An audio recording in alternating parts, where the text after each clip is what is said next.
Zonja dhe zotrinj, jemi drejt për së drejti këtu në emisionin intervista ditës në Dritare Televizion. Unë jam Mikele Kadhanxhiu, ditën e sotme do të kem në një lidhje të drejt për drejt avokatin Spartan Gjela, tek të cilin me të bashkë me cilin do ndalin pikërisht tek zhvillimet e fundit në politik, pikërisht tek zhvillimet në Partinë Demokratike, gjithashtu edhe tek zhvillimet e fundit. Zoti avokat, ju falenderoj që kam në këtë lidhje të drejt për drejt. Kënaqësi. Mirëdita. Zoti avokat, si ishin zhvillimet e fundit brenda Partisë Demokratike? Nuk është krizë. Partia Demokratike, zotrinj, është krizë e Saliut. Ka marrë fund është. Fakti që drejton Saliu, non grata në Amerikë, ajo s'ka fuqi politike në Shqipëri. Sepse s'ka fuqi politike në Perëndim. Nuk jap mundur tyre, por kjo është e vërteta. Tjetër kishët. Si komentoni pjesën avokat që disa që kanë shprehur kandidaturën e tyre për kreun e Partisë Demokratike që janë zgjedhjet në datën 23 maj, ditën e djeshme, nuk janë pranuar? Është çështje e tyre. Kanë absolut kryetarin.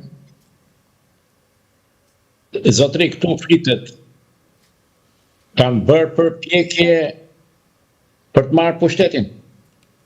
Jo. Cila është esenca ose thelbi i tyre? Qëndresa e Saliut në atë post.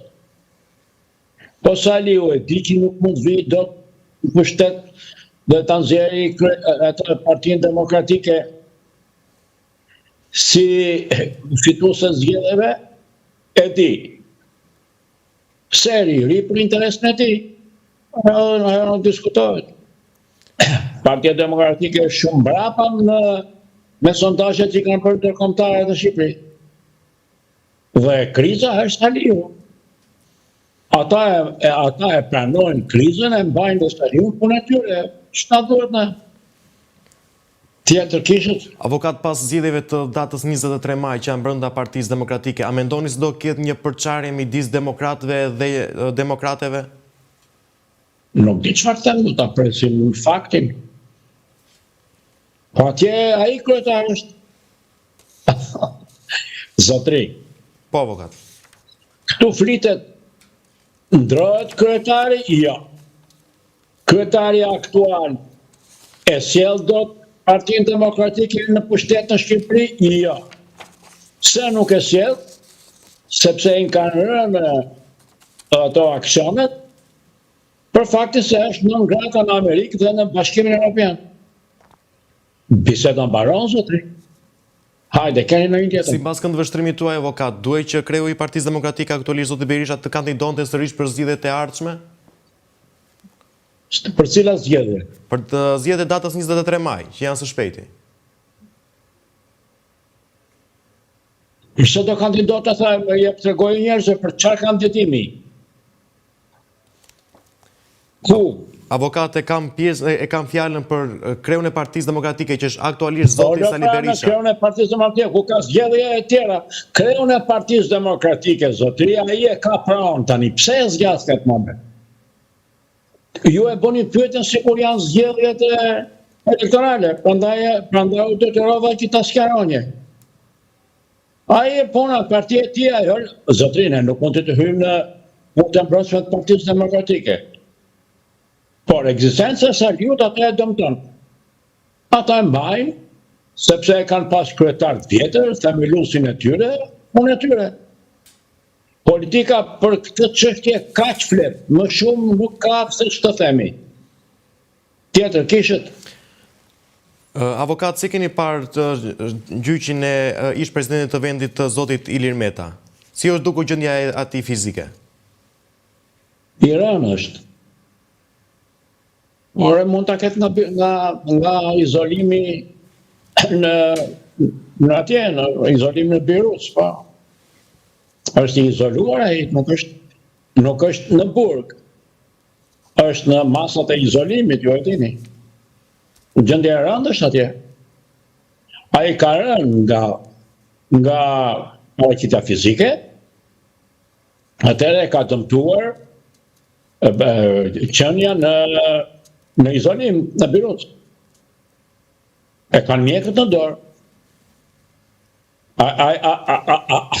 Atë S'ka problem. e shikon dhe e kupton çdo njeri që ai është në rënje. Zotë, unë jam profesionist, jo vetëm profesionist. Po e njoh mirë byroset e tyre. Pra, nuk di çfarë të them, por me që më pyetët, Po. unë nuk kam pas ndonjë konflikt me Ilir Metën, edhe më vjen shumë keq që nuk trajtohet me humanizëm. Sipas ligjit shqiptar dhe ligjin ndërkombëtar. Si është Megjithatë, nuk kemi fakte. Po, si është një procesin e shqyrtimit ndaj Ilir Metës, zoti avokat? Cili shqyrtim? Shqyrtimin e çështjes së tij e kam fjalën. Për këtë bëhet pjesë. Po kur të filloj, atëherë të flasim. E s'kam mbaruar gjyqin akoma. Është në proces, zotri. Nuk kam marrë dënim. Do shikojmë procesin dhe do jap mendimin tim. Po. Avokat, gjithashtu për ndesha të bëjë edhe një pyetje tjetër për çështjen e zotit Meta, gjithashtu për çështjen e tij, a duhet që ai të mbante të qëndronte në paraburgim prej një afati kohor të caktuar prej një viti e më shumë pasi nuk është shqyrtuar asgjë deri më tani? Nuk e di, varet pse akuzojnë. Unë ju thash, jam njeri asjanës dhe eci me ligjin. Por akuzën e Metës realisht nuk e di. Ata e mbajnë, ata e trajtojnë sikur është i akuzuar për krime të rënda. Ne nuk kemi parë gjë. Atëherë çfarë ndodh? Nuk kam dëgjuar të na shpjegojnë as avokatët e Metës. Kështu që nuk di çfarë të them. Nëse keni ju ndonjë fakt, më thoni.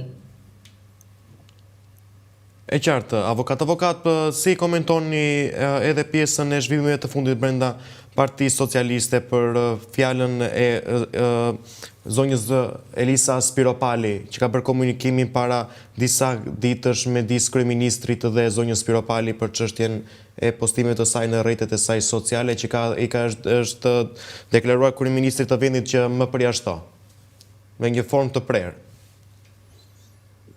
Pra, ajo nuk